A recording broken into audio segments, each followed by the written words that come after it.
talking about our next talk. And the next talk we have planned is actually a talk by our very own Mariano Conti, who is going to be covering a very high level and also some depth about DeFi and what's going on right now in the space. And he's going to just cover a handful of things about this. And for those of you who don't know, Mariano was previously at MakerDAO and is overall a great guy. So I'll let Mariano take it from here.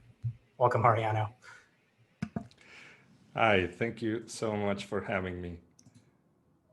Okay, let's get this started. I'm really excited to be here. I'm a friend of ETH Global, and I've been to a bunch of hackathons and participated in the last ETH Online, and really excited to be in this one as well. So this is Intro to DeFi, and let me say a little bit about me. Been around Ethereum since 2015, was in Maker up until last month, did everything from Oracle, smart contracts to helping out with Psi and DAI. I'm currently a retired farmer and DeFi historian of sorts, and maybe working on something new. We'll see about that. Today, I want to talk about what is DeFi, why we DeFi, a brief history of it as I see it and as I've experienced it, and also a little bit of what is next or what I hope comes next. And it's gonna feel a little bit like this. I'm usually the old guy surrounded by young people. I actually enjoy it. All of you keep me young, keep me curious. So please continue to do that. And if you enjoy this kind of conversations, we can always have them. This is really why I'm in this space and why what I enjoy the most. So to me, decentralized finance is, in short, taking control of your own financial destiny in a trustless and permissionless way. I've been living on DeFi since 2015, 2016. It works across borders. It's uncensorable. And most importantly, it's on Ethereum. I am very adamant with this. What everybody has created on the Ethereum blockchain is unparalleled. And while we may end up seeing some bridges and some level 2 solutions, I don't expect, or I hope, that the main financial system of the future, decentralized, is going to live on the Ethereum blockchain. Let me tell you why we DeFi, or why I DeFi. I've talked about this many times. Living in Argentina, it may be different than why you use decentralized finance, but I use it to escape crappy economy and lousy government and capital controls. I gave a talk at DEF CON last year, October 2019. I just looked up, the Argentine peso was around 65 pesos to a dollar. Today, it's 147 to 150 pesos to a dollar. And you can see the Mortal Kombat image on the right, the dollar just obliterating the 2 peso bill, the 5, the 10, the 20, the 50, and now it's between the 100 and the 200. And this is akin to what our brothers and sisters in Venezuela go through, and in other places. And decentralized finance gives a lot of people an edge to escape this kind of thing. And the beautiful thing is that before, it used to be mostly people in tech, right? Engineers, those who got into Bitcoin early, then Ethereum, but slowly we've been building UIs, abstractions that allow a lot of people to have access to the systems. For example, here we have a restriction that nobody can buy more than $200 legally in banks per month. This has been going on for a while. And this also drove a lot of people in Argentina to use DAI. And having to use DAI sometimes meant using Uniswap. And a couple of weeks ago or last week, when the Uniswap airdrop happened, that was like a UBI for a year for a lot of people here. I think it's truly absolutely magical what is happening. And there's a lot of things that we can do, and like I said, it depends on where you are and what your economic status is. But there are plenty of reasons to use decentralized finance. The ones that I care about the most tend to be more to the equalizing societies. It is not the only one, and it is not the only valid one. I always say it is fine to make money, to speculate. I'm not against open markets. It is not what interests me the most, but if that's why you're in DeFi, then it's a completely valid reason, and I'm not going to say anything about that. But some of the reasons about it, you can earn salaries in stable currencies. That, to me, has been life-changing, and to many people that I know. Of course, a big one, attractive interest on your capital. It's we've all seen those memes where banks say, "Oh, we've reduced your APY to 0.1%, 0.01%, and we laugh at that, right? Of course, there are risks involved. We can get instant loans without going to a bank. I bought my car with a CDP back in the day. We get access to new financial services. We can speculate on finance and much, much more. Now, I do want to talk, this is a brief history of DeFi from ICOs to yield farmers. I want to give an overview, as I see it, of what got us into where we are today. And I want to start with 2016, because Ethereum mainnet launched in 2015. But really, if we want to talk about DeFi proper, I think we can start with 2015, aka 5 BC, which is, of course, before Kranye. There wasn't much in 2016. This is, I got this from a tweet today. This was Ether Delta. It was probably the first decentralized, along with Maker Market, decentralized order book exchange. And there wasn't much more that you could do there. There were a few tokens. You could buy them and sell them. And it looked like it was good enough for the time. And truly it was.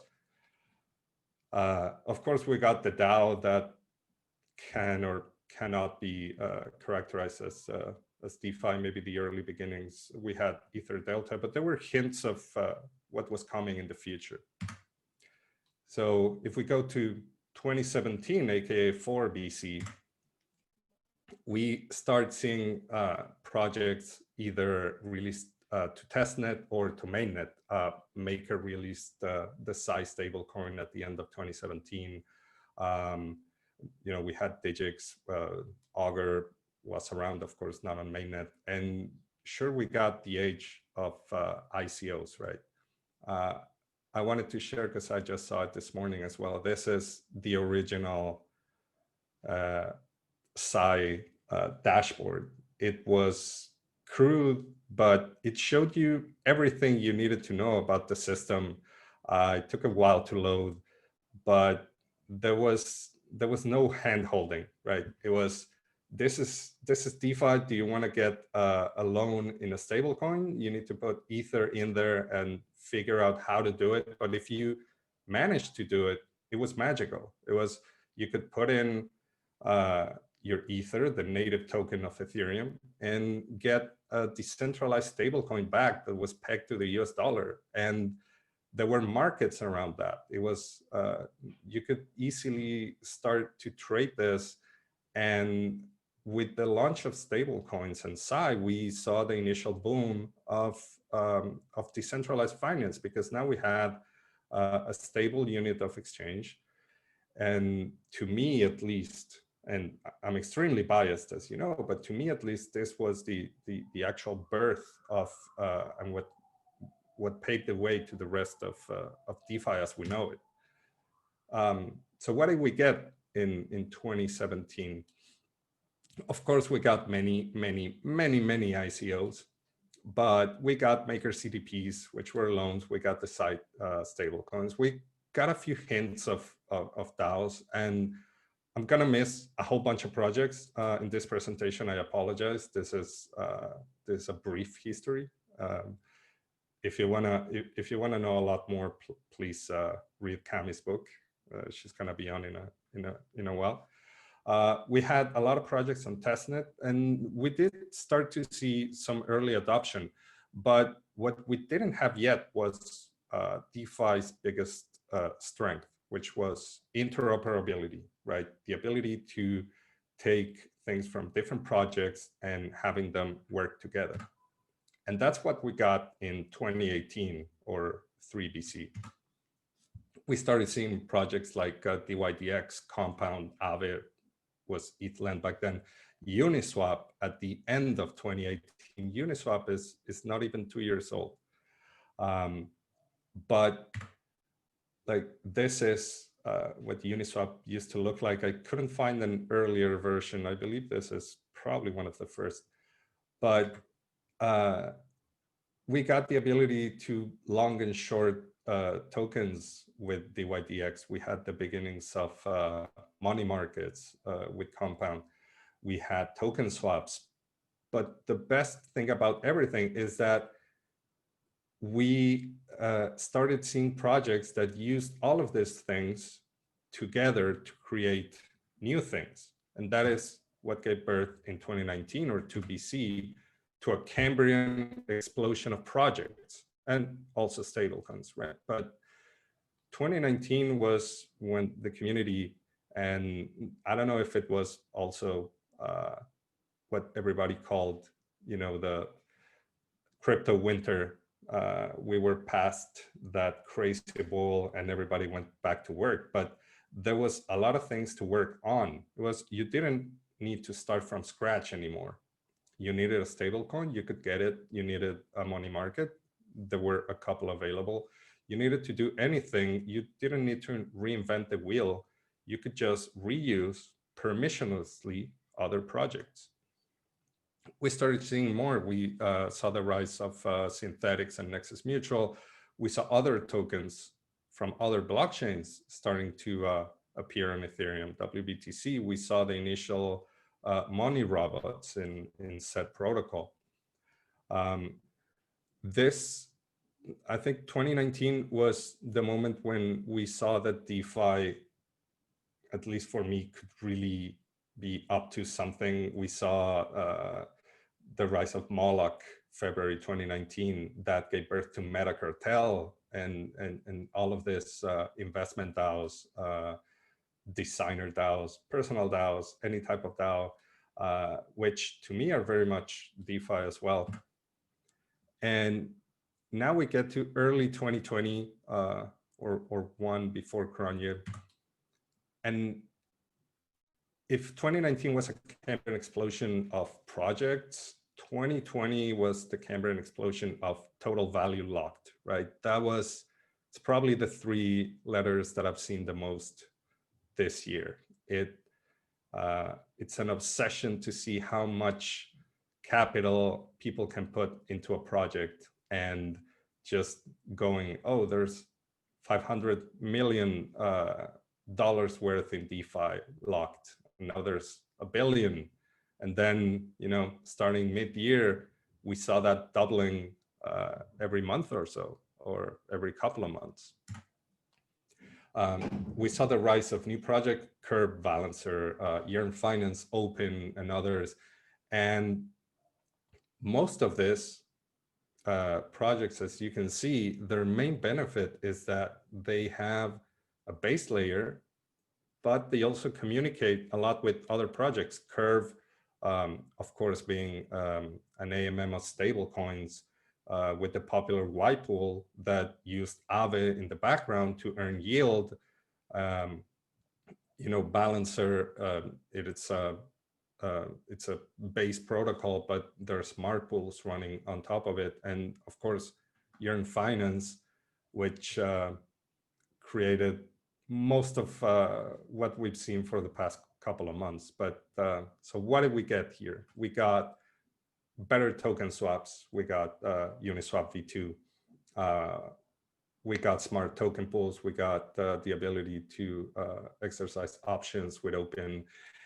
And we got the search for better yields and yield farming, something that began with synthetics mostly, then compound with the comp token, and it completely exploded with Yearn, right? So I think we also need to stop and talk about the past couple of months and the search for yield. Yearn Finance and the Wi-Fi token changed the game for good, in my opinion. It not only created a radical new way of launching governance tokens, it showed that you could have a project first, revenue first, and then a token later. It revolutionized the concept of a fair launch, which was a big thing for about 3 weeks. And now I think we're back to some percent VC, some percent team instead of 100% fair launch. I don't know which one is fair, which one is not. This is not judging, but it also shows how changing this ecosystem is. After Wi-Fi, everything was a fair launch for 3 or 4 weeks, and then it wasn't. Maybe next week it will be again.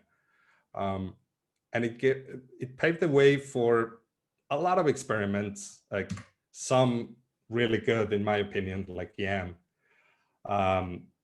which provided interesting aspects of governance, elastic supply, treasury, but it also gave way to the food tokens, right? We got the kimchis, the noodles, the spring rolls. We got many, many, many rock pools. This past few months have been interesting, to say the least. They have been risky. They have been a lot of fun if you manage to make some money. They haven't been fun if you manage to lose money. But they have been sobering, right? I think we need to really reflect on what has happened and act accordingly. We got the attack of the clones. We got the sushi swaps, the swerves, the percents. There are more to come. There are some that were just blatant copies with no innovation, and there are some that actually do seem to want to, expand and not just say, "Hey, we're X, but fair launch to the community." So there's a lot of interesting things to watch out for with the clones that may end up not being clones at all. So where are we now? October 2nd, 4:34 p.m. Argentina time. I want to call today 1 AD, if you will. So 1 after degens. We already lived through an intense period, and let's try to commit, if we can, to a new era, if you will. This is the morning after, as my friend David said last month. DeFi has been partying hard in the club for hours. Somebody just turned on the lights. Everybody's sweaty, gross, and drunk. Quick, someone turn off the lights. I propose something different. I propose we turn on the lights, we look at each other, and we realize that today, now, it's the perfect time to build. We are also at the first day of a new ETH Global Hackathon, which is the perfect time to realize that to build something. But this is what I wanna impress on you. I think we should do it responsibly, and well, that's for another slide. Let's not forget the reason why I think we're here. DeFi is a way to take control of your financial destiny in a trustless, permissionless way. I believe this should be our ultimate goal. And that's why I want to stay 5 seconds on this slide in case you share this mission with me. Look, it's never been easier. I was checking this morning, moneylegos.studydefi.com.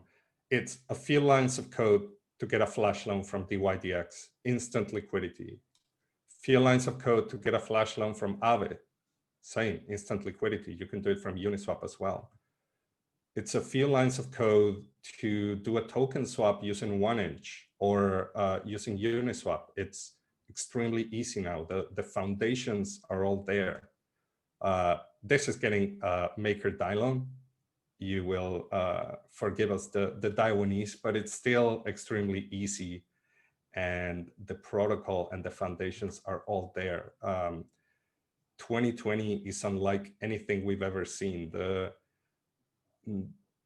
kinds of projects that are already there, you can do a lot just by taking all these pieces and putting them together into something new. So my ask to everyone is, I'm urging you to build, but with this 4 tenets. I want you to build responsibly, disclose, try to get audits, talk about risks.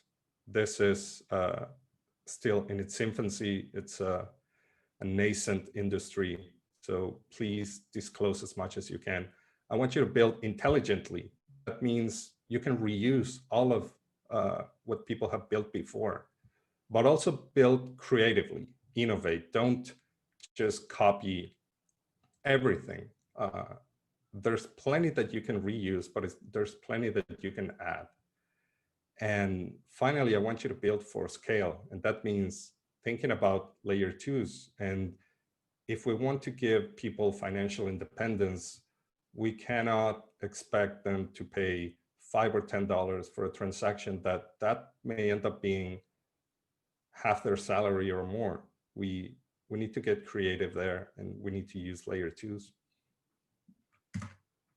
And that's the end of my talk. I realized this ended up being a little bit of an intro to DeFi, then a little bit of history, and then a lot of maybe just me pontificating about things. But I think it is important that we talk about everything that I mentioned. And I want to thank ETH Global for the invitation. And if we have time, I'm around for questions.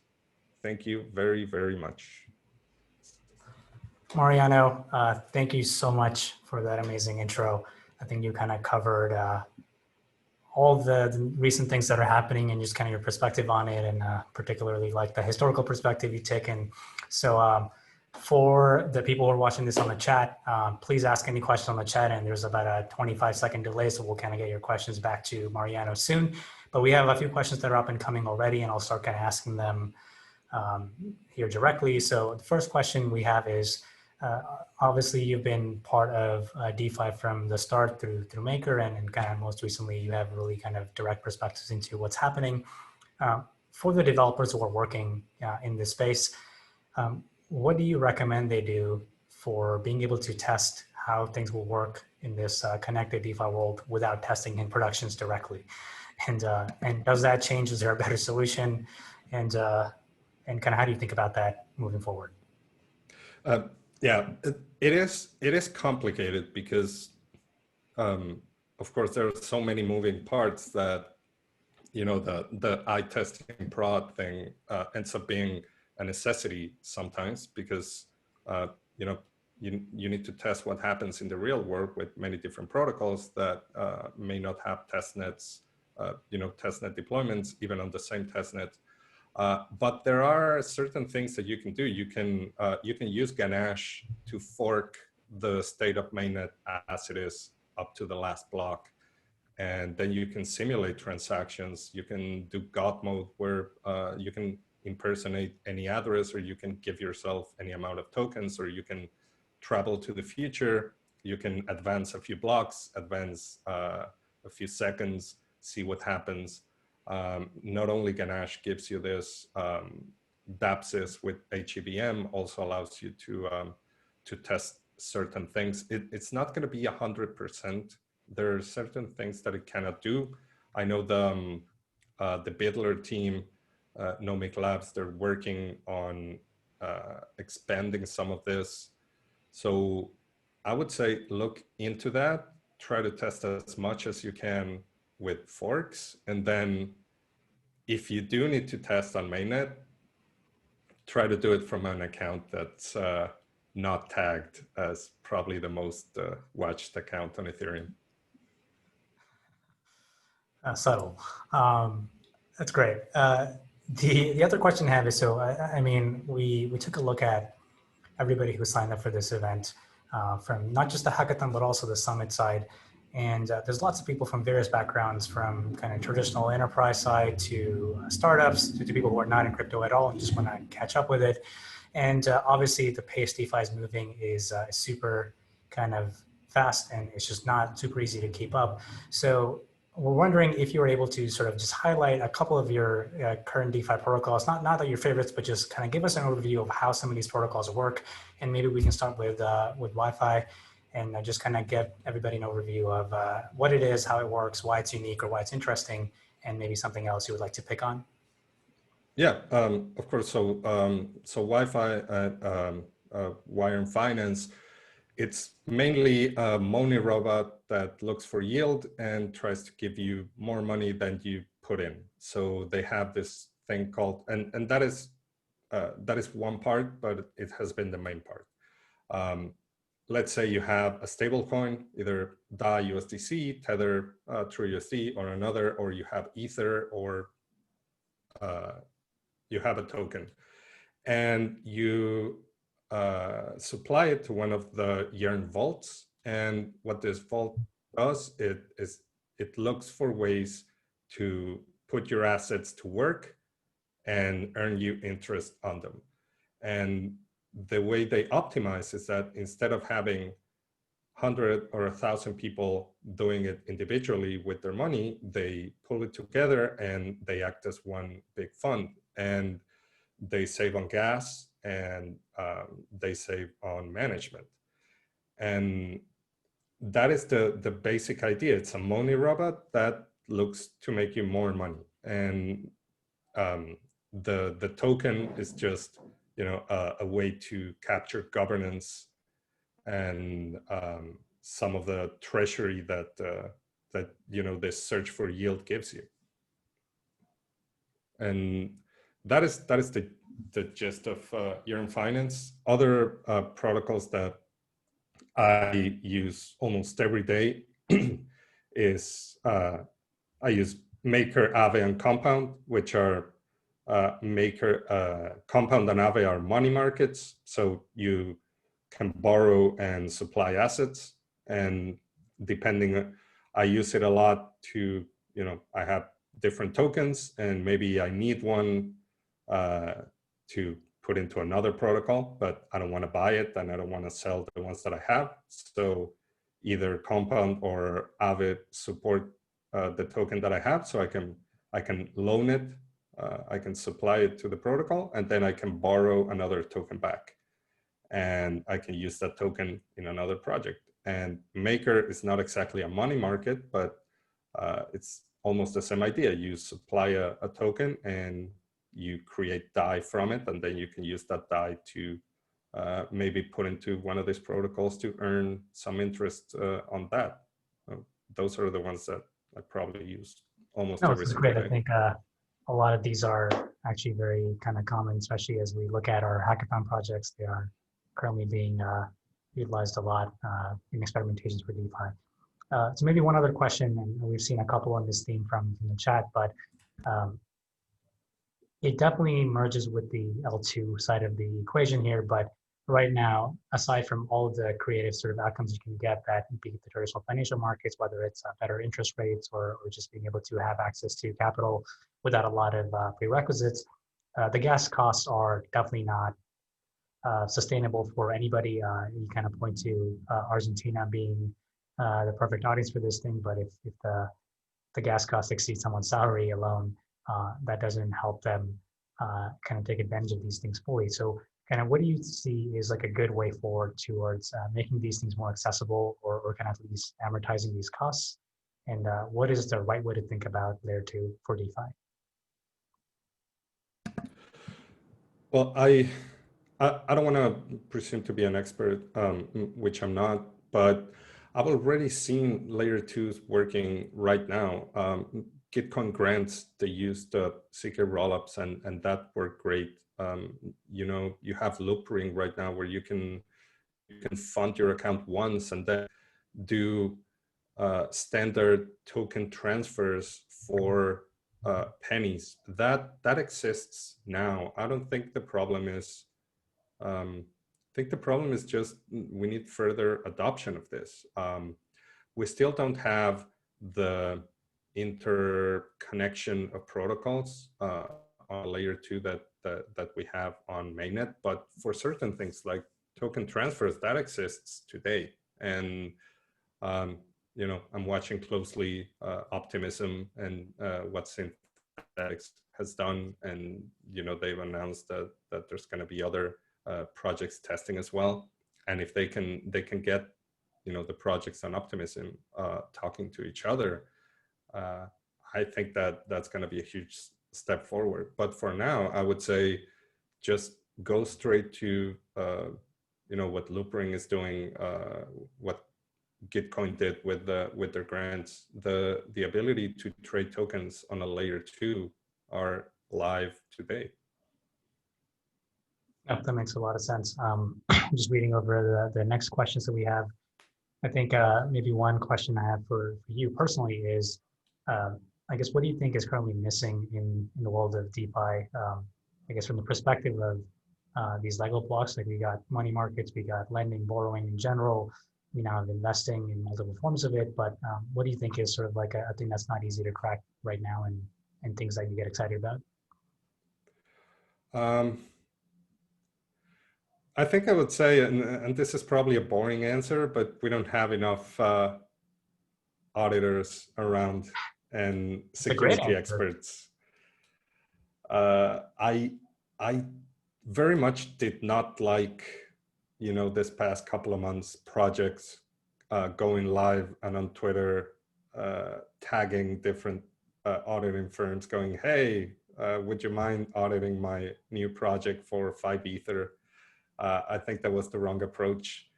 And you know, if we're gonna have so many projects fighting for people's attention and capital, the least that we can do is try to play it safe. And you know, I would urge anybody with knowledge of Solidity to, if they can. I know that the security is like a very specific thing. It's not.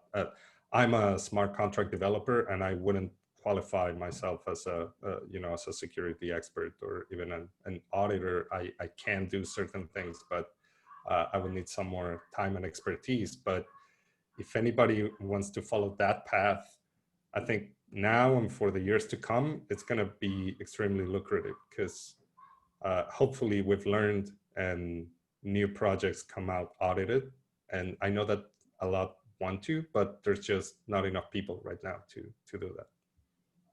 No, absolutely. I think anything we can do as developers to make it easy for everybody to write a bit more safer code is definitely a much needed step, especially when you're letting others play with money. And there's obviously legal implications of all these actions as well. And it gets very wonky super fast as you kind of scale this thing to multiple geographies instantly. So kind of having just seen how the last few months have played out, I agree with you on how important it is to keep security in mind, because you are trusting other people and they're trusting you with their money, and that's personal. So with that, I want to thank Mariano for being part of the Q&A and your amazing presentation. I'm sure we'll see you on our Discord, collaborating with a lot of hackers and helping them out. And so thanks again, and